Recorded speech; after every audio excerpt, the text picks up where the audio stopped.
A paz, povo de Deus!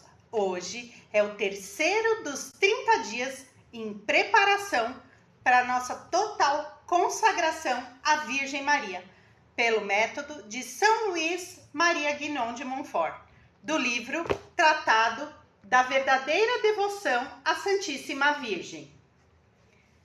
Estamos no que São Luís chama de 12 dias preliminares e hoje vamos ler o segundo princípio, que vai do artigo 22 ao 36. E na sequência, faremos juntos a oração para o dia de hoje. Vamos lá? Em nome do Pai, do Filho e do Espírito Santo. Amém. Página 24, segundo princípio. Deus quer servir-se de Maria na santificação das almas. A conduta das três pessoas da Santíssima Trindade na encarnação e primeira vinda de Jesus Cristo é a mesma de todos os dias, de um modo visível na Igreja, e esse procedimento há de perdurar até a consumação dos séculos na última vinda de Cristo. Deus Pai ajuntou todas as águas e denominou-as mar. Reuniu todas as suas graças e chamou-as Maria. Este grande Deus tem um tesouro, um depósito riquíssimo, onde encerrou tudo que há de belo, brilhante, raro e precioso, até seu próprio Filho. E este tesouro imenso é Maria, que os anjos chamam o tesouro do Senhor, de cuja plenitude os homens se enriquecem. Deus Filho comunicou à sua mãe tudo o que adquiriu por sua vida e morte, seus méritos infinitos e suas virtudes admiráveis. Fê-la tesoureira de tudo que seu pai lhe deu em herança. É por ela que ele aplica seus méritos aos membros do corpo místico, que comunica suas virtudes e distribui suas graças. É ela o canal misterioso, o aqueduto pelo qual passam abundante e docemente suas misericórdias. Deus, Espírito Santo, comunicou a Maria, sua fiel esposa, seus dons inefáveis, escolhendo-a para dispensadora de tudo que ele possui. Deste modo, ela distribui seus dons e suas graças a quem quer, quanto quer, como quer e quando quer. E dom nenhum é concedido aos homens que não passe por suas mãos virginais. Tal é a vontade de Deus que tudo tenhamos por Maria, e assim será enriquecida, elevada e honrada pelo Altíssimo, aquela que em toda a vida quis ser pobre, humilde e escondida, até ao nada. Eis a opinião da Igreja e dos santos padres. Se eu me dirigisse aos espíritos fortes desta época, tudo isso que digo simplesmente poderia prová-lo pela Sagrada Escritura, pelos santos padres, citando longas passagens em latim e aduzindo aos mais fortes argumentos que o padre Poiré deduz e desenvolve em sua tríplice coroa da Santíssima Virgem. Falo, porém, aos pobres e aos simples, que por serem de boa vontade e terem mais fé que a maior parte dos sábios, creem com mais simplicidade e mérito, e, portanto, contento-me em lhes dizer simplesmente a verdade, sem me preocupar em citar todos os textos latinos, embora mencione alguns, mas sem os rebuscar muito. Continuemos. Pois que a graça aperfeiçoa a natureza e a glória aperfeiçoa a graça. É certo que nosso Senhor continua a ser, no céu, tão filho de Maria como foi na terra. Por conseguinte, ele conserva a submissão e a obediência do mais perfeito dos filhos para com a melhor das mães. Cuidemos, porém, de não atribuir a essa dependência o menor abaixamento ou imperfeição em Jesus Cristo. Maria está infinitamente abaixo de seu filho, que é Deus e, portanto, não lhe dá ordens como uma mãe terrestre as dá a seu filho. Maria, porque está toda transformada em Deus, pela graça e pela glória, que em Deus transforma todos os santos, não pede, não quer, não faz a menor coisa contrária à eterna e imutável vontade de Deus. Quando se lê, portanto, nos escritos de São Bernardo, São Bernardino, São Boaventura e etc., que no céu e na terra tudo, o próprio Deus, está submisso à Santíssima Virgem, deve-se entender que a autoridade que Deus espontaneamente lhe conferiu é tão grande que ela parece ter o mesmo poder que Deus e que suas preces e rogos são tão eficazes que se podem tomar como ordens junto de sua majestade. E ele não resiste nunca às súplicas de sua mãe, porque ela é sempre humilde e conformada à vontade divina. Se Moisés, pela força de sua oração, conseguiu sustar a cólera de Deus contra os israelitas, e de tal modo que o Altíssimo e infinitamente misericordioso Senhor lhe disse que o deixasse encolerizar-se e punir aquele povo rebelde, que devemos pensar, com muito mais razão, da prece da humilde Maria, a digna Mãe de Deus, que tem mais poder junto da majestade divina que as preces e intercessões de todos os anjos e santos do céu e da terra. No céu, Maria dá ordens aos anjos e aos bem-aventurados. Para recompensar sua profunda humildade, Deus lhe deu o poder e a missão de povoar de santos os tronos vazios, que os anjos apóstatas abandonaram e perderam por orgulho. E a vontade do Altíssimo, que exalta os humildes, é que o céu, a terra e o inferno se curvem, de bom ou mau grado, às ordens da humilde Maria. Pois ele a fez soberana do céu e da terra, general de seus exércitos, tesoureira de suas riquezas, dispensadora de suas graças, artífice de suas grandes maravilhas, reparadora do gênero humano, mediadora para os homens, exterminadora dos inimigos de Deus, e a fiel companheira de suas grandezas e de seus triunfos. Por meio de Maria, Deus Pai quer que aumente sempre o número de seus filhos, até a consumação dos séculos. E diz-lhe estas palavras: habita Jacó, isto é, faze tua morada e residência em meus filhos e predestinados, figurados por Jacó, e não nos filhos do demônio e nos réprobos, que Saul figura. Assim como na geração natural e corporal há um pai e uma mãe, há na geração sobrenatural um pai que é Deus e uma mãe, Maria Santíssima. Todos os verdadeiros filhos de Deus e os predestinados têm Deus por pai e Maria por mãe. E quem não tem Maria por mãe, não tem Deus por pai. Por isso, os réprobos, os hereges, os cismáticos e etc., que odeiam ou olham com desprezo ou indiferença a Santíssima Virgem, não têm Deus por pai, ainda que disto se gloriem, pois não tem Maria por mãe.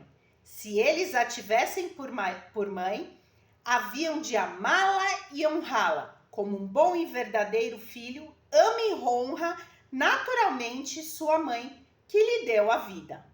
O sinal mais infalível e indubitável para distinguir um herege, um cismático, um réprobo e um predestinado é que o herege e o réprobo ostentam desprezo e indiferença pela Santíssima Virgem e buscam, por suas palavras e exemplos, abertamente ou às escondidas, às vezes sob belos pretextos, diminuir e amesquinhar o culto e o amor a Maria. Não foi nesse que Deus Pai disse a Maria que fizesse sua morada, pois são filhos de Esaú. O desejo de Deus Filho é formar-se e, por mais assim dizer, encarnar-se todos os dias por meio de sua mãe em seus membros. E lhe diz: possui tua herança em Israel. Como se dissesse: Deus meu Pai, deu-me por herança todas as naturezas da terra, todos os homens bons e maus, predestinados e réprobos. Eu os conduzirei, uns com a vara de ouro, outros com a vara de ferro. Serei o pai e o advogado de uns, o justo vingador para outros, o juiz de todos. Mas vós, minha querida mãe, só tereis por herança a possessão os predestinados, figurados por Israel. Como sua boa mãe, vos lhes darei a vida, os nutrireis, educareis, e, com sua soberana, os conduzirei, governarei e defendereis. Um grande número de homens nasceu dela, diz o Espírito Santo. Conforme a explicação de alguns santos padres, o primeiro homem nascido em Maria é o homem-Deus, Jesus Cristo. O segundo é um homem puro, filho de Deus e de Maria por adoção. Se Jesus Cristo, o chefe dos homens, nasceu nela, os predestinados, que são os membros deste chefe, devem também nascer nela, por uma consequência necessária. Não há mãe que dê à luz a cabeça sem os membros ou os membros sem a cabeça. Seria uma monstruosidade da natureza. Do mesmo modo, na ordem da graça, a cabeça e os membros nascem da mesma mãe. E se um membro do corpo místico de Jesus Cristo, isto é, um predestinado, nasce de outra mãe que Maria, que produziu a cabeça, não seria um predestinado, nem membro de Jesus Cristo, e sim um monstro na ordem da graça. Além disso, pois que Jesus é agora, mais do que nunca, o fruto de Maria, como lhe repetem 1000 e 1000 vezes diariamente o céu e a terra. E bendito é o fruto do vosso ventre. É certo que Jesus Cristo, para cada homem em particular que o possui, é tão verdadeiramente o fruto e obra de Maria, como para todo mundo em geral. Deste modo, se qualquer fiel tem Jesus Cristo formado em seu coração, pode atrever-se a dizer: 1000 graças a Maria. Este Jesus que eu possuo é com efeito seu fruto, e sem ela eu jamais o teria. Pode-se ainda aplicar-lhe com mais propriedade que São Paulo aplica a si próprio as palavras: dou à luz todos os dias os filhos de Deus, até que Jesus Cristo seja neles formado em toda a plenitude de sua idade. Santo Agostinho, sobrepujando a si mesmo e tudo o que acabo de dizer, confirma que todos os predestinados para serem conformes à imagem do Filho de Deus são neste mundo, ocultos no seio da Santíssima Virgem, e aí guardados, alimentados, mantidos e engrandecidos por esta boa mãe, até que ela os dê a glória, depois da morte, que é propriamente o dia do seu nascimento, como qualifica a Igreja a morte dos justos. É um mistério de graça que os réprobos desconhecem e os predestinados conhecem muito pouco. É vontade de Deus, Espírito Santo, que ela e por ela se formem eleitos. Lhe diz ele: minha bem-amada e minha esposa, lança em meus leitos as raízes de todas as virtudes, a fim de que eles cresçam de virtude em virtude, de graça em graça. Tive tanta complacência em ti, quanto vivias na terra, praticando as mais sublimes virtudes, que desejo ainda encontrar-te sobre a terra, sem que deixeis de estar no céu. Reproduze-te, portanto, em meus eleitos, que eu veja neles com complacência as raízes de tua fé invencível, de tua humildade profunda, de tua mortificação universal, de tua oração sublime, de tua caridade ardente, de tua firmíssima esperança e de todas as tuas virtudes. É sempre a minha esposa tão fiel, tão pura e tão fecunda como nunca. Que tua fé me dê fiéis, que tua pureza me dê virgens, que tua fecundidade me dê eleitos e templos. Quando Maria lança suas raízes em uma alma, maravilhas de graça se produzem, que só ela as pode produzir, pois é a única virgem fecunda que não teve jamais, nem terá semelhante em pureza e fecundidade. Maria produziu com o Espírito Santo a maior maravilha que existiu e existirá, um Deus homem. E ela produzirá, por conseguinte, as coisas mais admiráveis que hão de existir nos últimos tempos.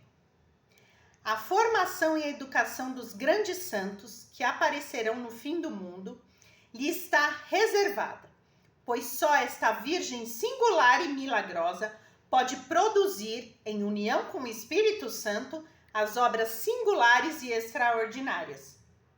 Quando o Espírito Santo, seu esposo, a encontra numa alma, ele se apodera dessa alma, penetra com toda a plenitude, comunicando-se-lhe abundantemente na medida em que lhe concede sua esposa.